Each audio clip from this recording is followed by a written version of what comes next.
This is the new Mercedes S-Class. Now, you might not think it looks all that new, but it is. It's heavily revised. So it's got a whole host of new technology. It's got a new range of more efficient engines, and it's got some styling upgrades. So you now get the big grille like you did on the V12. It's on all models. There's new bumpers at the front and the back, and this new headlamp design. So the S-Class gets these three like LED eyebrow effects. The E-Class has two and the C-Class has one, to show they're standing in the range. You can think of it as being like this. Look there, one eyebrow, that's the C-Class. Two eyebrows, that's the E-Class. And three eyebrows, that's the S-Class. Definitely works better on a car. Now the S-Class starts from £72,000. If you click up there, you can go to carwow.co.uk and compare offers. Make sure you're not paying too much, because even if you can afford one of these, you're going to want some money for some options, because there's loads. Now if you spend an extra £3 you can get the long wheelbase version. But let's jump into the front first, see what it's like for the driver. Well, it's nice. It's very nice in here. I really like the design. So I think the design is more interesting than that you get with the new Audi A8. Yeah, it's just great. And I like it in this colour tone as well. It's really good, this two-tone kind of beige and brown. What's not quite as good, I don't think, as the A8 is overall quality. I mean, it's brilliant, but that seems a bit flimsy. Maybe the A8 just a little bit more robust, maybe slightly better made, but it's, you know, splitting hairs. Oh, yeah, you can really relax in here. Now you get loads of standard kit, obviously, with the S-Class, like all-round parking sensors, climate control and satellite navigation. These two huge digital screens, which are really crisp and sharp. What's new on this revised S-Class, though, is this steering wheel. So before, you used to have the controls for the cruise control here on a stalk, which was a bit ungainly. Now it's been shifted up here.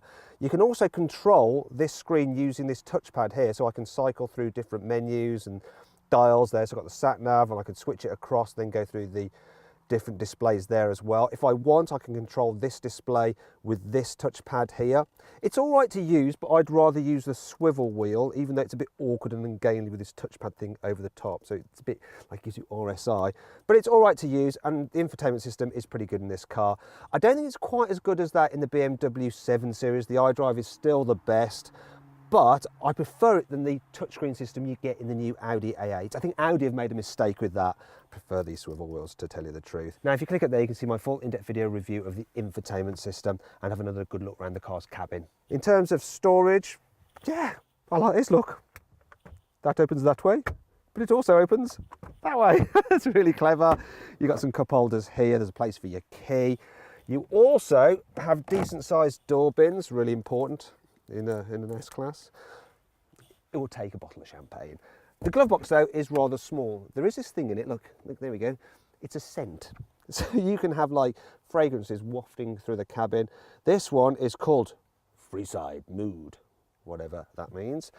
So this car actually has a wellness function, which you can press a button, it remembers the kind of settings that you like, and it'll alter the amount of air freshener going into the car and the different seating positions and stuff like that. You can also alter the LED lighting that you get shining through here and here. I've got it on purple at the moment, which is a bit burlesque, but you can also change it through a wide range of colours. I think there's 64 in total, so yeah, lots to choose from. Now let's move on to the boot. So it's big enough, right? This is a saloon car. You've got a nice wide opening, so it's not too difficult to load. One thing you can't do, though, is fold down the rear seats if you want to carry really longer items. If you want a luxury car that is pretty good for carrying lots of stuff, you might want to go for something like a Range Rover instead, because then you can fold down the seats. You do have some more storage under here. There's plenty of space under there, actually. There's also a couple of netted off areas there to keep smaller items secure. Now, if you click up there, you can watch my detailed practicality video on this car, see how much you can stuff into its boot, how easy it is to fit a child seat, and what it's like in the back seats. But let's find out now, shall we? Because that's really important on this car, especially as it's the long wheelbase version. So yes, look at this, it's very sumptuous here. Now you can get the car with a bench seat in the back if you need to carry three, but this two-seater version is much better. I'm going to press this button here and put the car into full first class mode. While it's doing its thing, moving the seat out of the way, I want to show you this. You've got a little cubby in there. Here you've got a couple of cup holders, and now I really like this. If you've got a cold drink, you can press this button and it'll chill it. Or if you've got a hot drink, you put it in there, press the button again, and it'll heat it.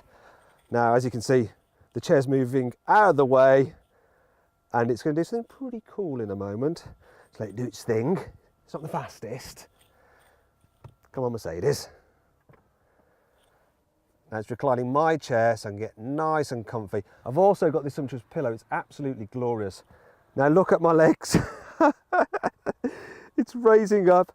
Oh, this is the way you want to travel. And then a little bit extends this footstool at the back of the seat in front. Now all I have to do is shut the blinds and then I can nod off, because after all, car reviewing is very, very tiring work. Now you know what this car is like on the inside, let's find out how it drives. Now the S-Class may be a big car, but it's surprisingly easy to drive in town. Part of the reason for that is the steering. It's nice and light, which makes low speed manoeuvres a doddle. Also, visibility is really good, so there's hardly any blind spots. You've got a big back window, so there's a good view at the back. And I like the fact that the Mercedes emblem kind of acts like a gun sight to aim you down the road. Then there's a suspension, so this car rides on standard fit air suspension, and it's really nice and smooth and wafty. There is one thing though, you do notice that when you hit a very sharp bump or pothole, it does send a bit of a shock through the cabin. Now if you want more information on what this car's like to drive, click it there to watch my point of view test drive video.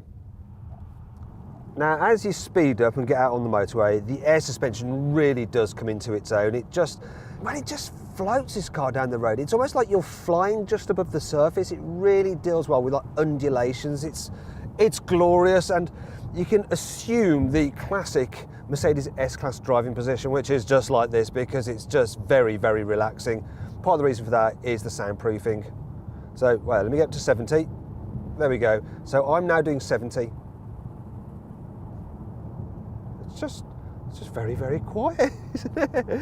And the next thing to mention is this engine. So the Mercedes S-Class gets a new range of engines, and I've got a straight six 2.9 litre diesel in this car. You can get it in 2 power outputs. This is the lower power version with 286 horsepower, but lower power, yeah, it does not feel like that at all. It's a very strong engine. It'll do 0 to 60 in just 6 seconds. And look at this, right? If I go to about 40 miles an hour, plant my right foot, look at that speed build. I am now doing 70. It's effortless, and it doesn't even sound like a diesel, and it's smooth, almost like a petrol. Yeah, Mercedes says it'll do over 50 odd miles per gallon, and I'm actually averaging 38.6. That's really, really good for a car of this size. You can, of course, get a straight 6 3 litre petrol engine turbo, and that's 0 to 60 in under 5 seconds. It's really, really lovely.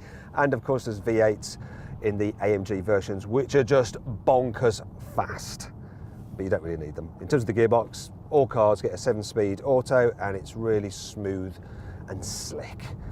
You can control the gears yourself using the pedals, but you're in an S-Class, so why bother, you know?